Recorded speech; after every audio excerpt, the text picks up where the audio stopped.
the Majority Whip and Senator from Illinois. Mr. President, a year ago today, we witnessed one of the worst assaults on our democracy in living memory. For those of us who were in the chamber, and that includes virtually every senator, there are images which are emblazoned in our memory. Mine, like others, was of a vice president sitting where you're sitting, who shortly after 2 p.m. in the afternoon was pulled off of the dais by two of his security detail and hurried out that door. It's an unusual thing to happen under any circumstances, but while we are counting the Electoral College returns, it was amazing and unprecedented. Then they came up and the Capitol Police instructed us, stay in your desks, this is going to be a secure room. We're going to start bringing in all the staff and they'll be lining the walls here. We'll keep you safe. Well, we all sat there in anticipation of the next thing to happen, and not 10 minutes later, another Capitol policeman came up and said that last directive is off. Evacuate this body, this room, as quickly and orderly as possible. And we all started piling out the doors. As we left and went down the exit stairways just outside the doors of this chamber, I looked out the window and saw a sea of Trump signs converging on the Capitol. It was an image I won't forget. We went to what we consider to be a safe location and witnessed over television what most of America was watching. How serious was it?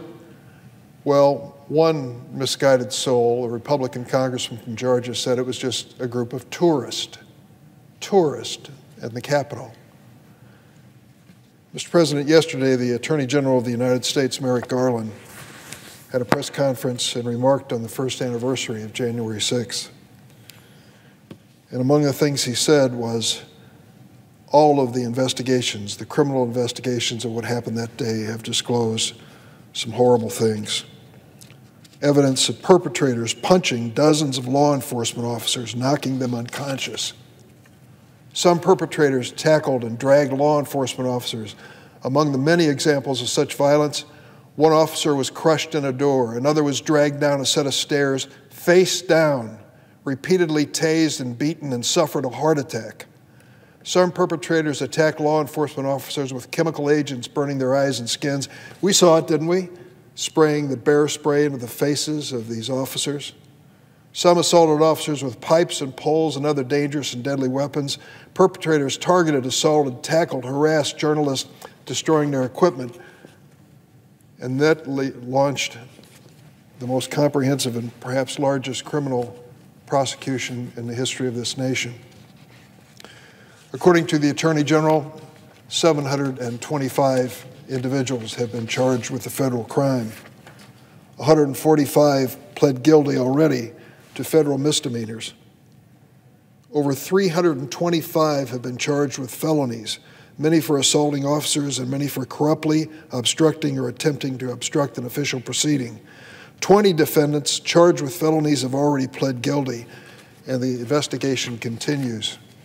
They talked about the assistance they've received, over 300,000 tips from ordinary citizens to help our government bring to justice those responsible for January 6th.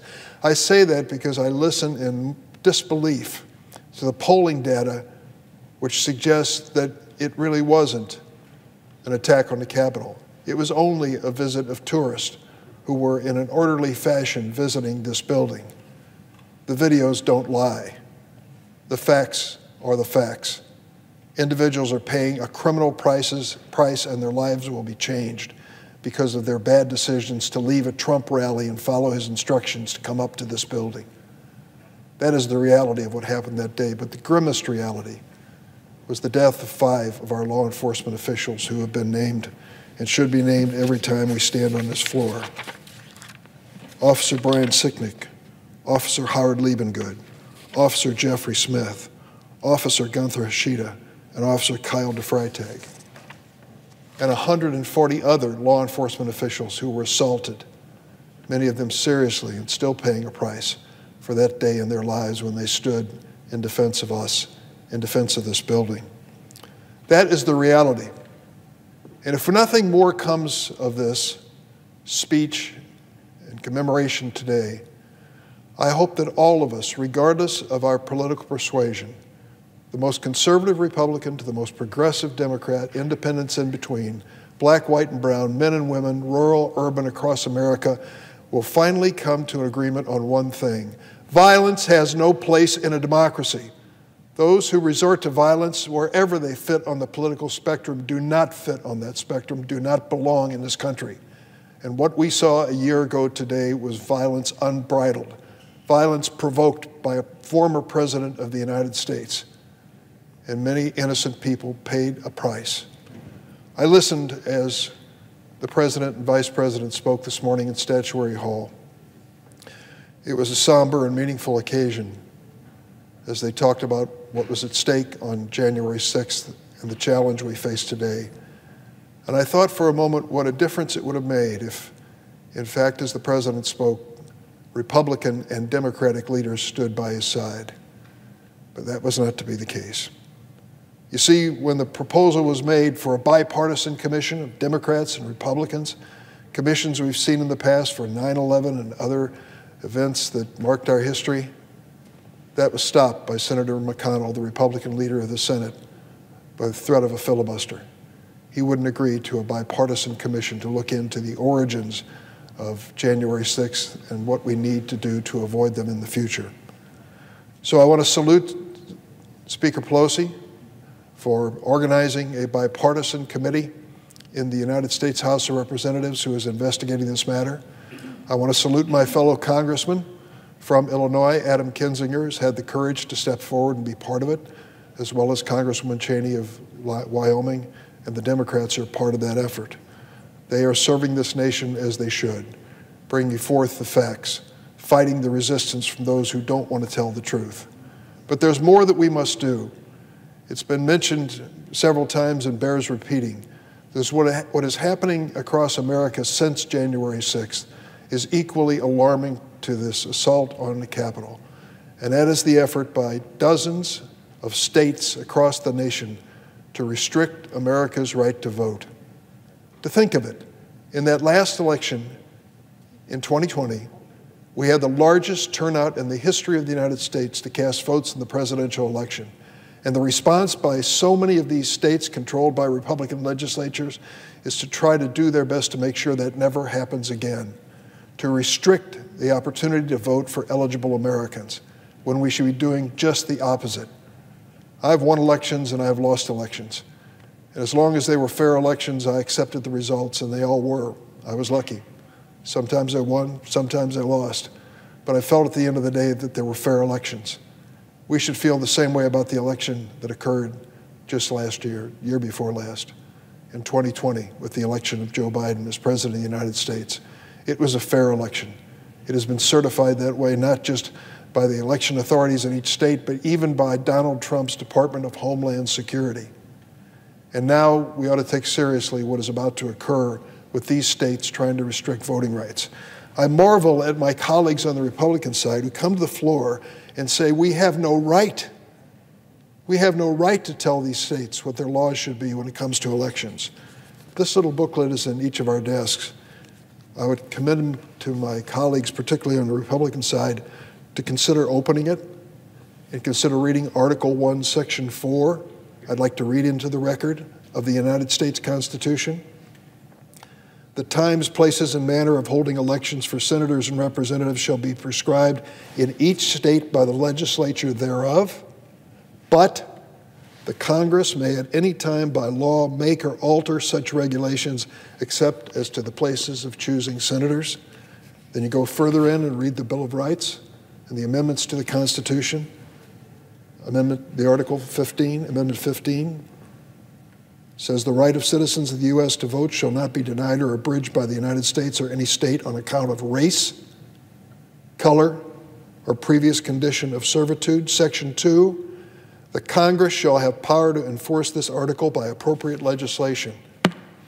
And yet Republican after Republican comes to the floor and questions how we could have the audacity to suggest that we're establishing standards so eligible voters across this country have an opportunity to vote. It is our constitutional responsibility to do it. And simply making that eligibility turn into an actual exercise of that right is consistent with our democracy. Mr. President, I know other colleagues are here to speak today. I will close by saying this.